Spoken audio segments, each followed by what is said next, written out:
அல்லாஹ்வுடைய தூதர் சொல்லும் பொழுது, நானும் என்னுடைய தோழர்களும் எந்த நிலையில இருக்கிறோமோ அவர்கள் மட்டுமே சுவனம் நுழைவார்கள் என்று சொன்னார்கள்.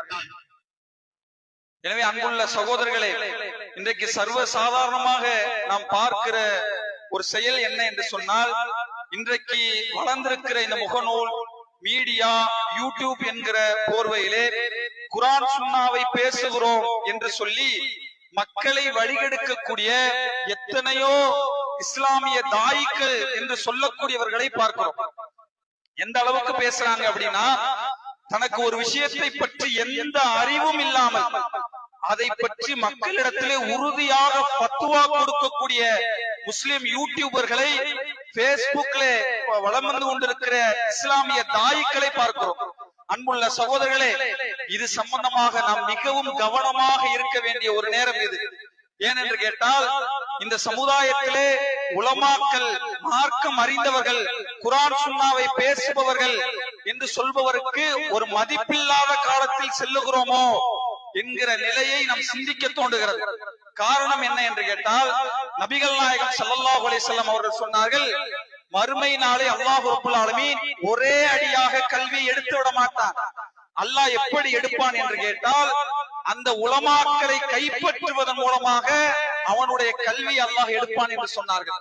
உலமாக்கள் என்பவர்கள், கல்வி சுமந்தவர்கள் என்பவர்கள், அவர்களுக்கு என்று ஒரு தரம் இருக்கிறது. அவர்கள் எந்த இடத்தில் இந்த சமுதாயத்திலே பார்க்கப்பட வேண்டுமோ அந்த சமுதாயத்திலே அவர்கள் பார்க்கப்பட வேண்டும். அன்புள்ள சகோதரர்களே, நான் உங்களிடத்திலே கேட்கிறேன், எத்தனையோ நேரங்களிலே எத்தனையோ துறை சார்ந்தவர்களிடத்திலே போகிறோம்.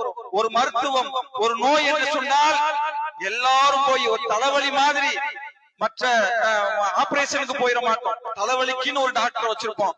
ஆபரேஷன் பண்ணணுமா, அதற்கு என்ன குவாலிபிகேஷன் இருக்கிறது, எத்தனை அறுவை சிகிச்சைகளை செய்திருக்கிறார், எத்தனை முறை அதை படித்திருக்கிறார், தேர்றோம், குவாலிட்டியை தேர்றோம், தரத்தை தேடுகிறோம். ஆனால் மார்க்க விஷயத்திலே பார்க்கிறோம். அன்புள்ள சகோதரர்களே, சாதாரணமாக பேசக்கூடிய தாயிக்களிடத்திலே மிகப்பெரிய அறிஞர்கள் வாயிலிருந்து வரக்கூடிய வெளிவராத வார்த்தைகள் எல்லாம் சர்வ சாதாரணமாக வரக்கூடிய காட்சிகளை பார்க்கிறோம். அன்புள்ள சகோதரர்களே, நாம் தரம் பிரிக்க வேண்டும். தாயிக்கள் யார்? ஒரு அளவுதான். குர்ஆனையும் ஹதீஸை மேலோட்டமாக பேசுவார்கள்.